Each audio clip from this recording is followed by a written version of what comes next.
এই একটা কথা আমি ছোটবেলা থেকে শুনে আসছি যে কলেজে ওঠার পর নাকি খুব একটা পড়তেই হয় না।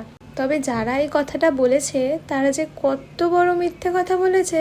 হাই, আমি স্নেহা। কাল প্রায় সারা রাত বৃষ্টি হয়েছে, তাই আজকে সকালের ওয়েদারটা তো ভীষণই সুন্দর। তাই ফ্রেশ হয়ে এক কাপ গরম গরম চা বানিয়ে জানলার ধারে এসে দাঁড়ালাম।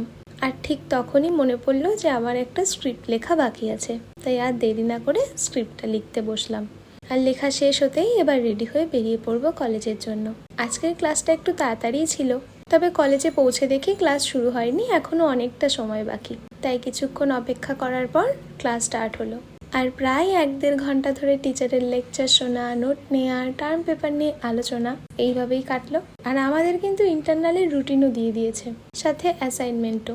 এই কদিন যে কি অবস্থা হবে আমি তো এটাই বুঝতে পারছি না যে ইন্টারনালের জন্য পড়বো নাকি অ্যাসাইনমেন্ট রেডি করব। যাই হোক, ক্লাস শেষ, এবার বাড়ি ফেরার পালা। তবে তোমরা যারা নতুন নতুন কলেজে উঠছো তাদেরকে একটা কথা বলবো, তোমাদেরকে যারা বলছে না যে কলেজে উঠে খুব একটা পড়তে হয় না, একদম বিশ্বাস করবে না, কারণ কলেজে উঠে আরো অনেক বেশি পড়তে হয়। যাই হোক, আজকের ভিডিওটা এখানেই শেষ করি। টাটা।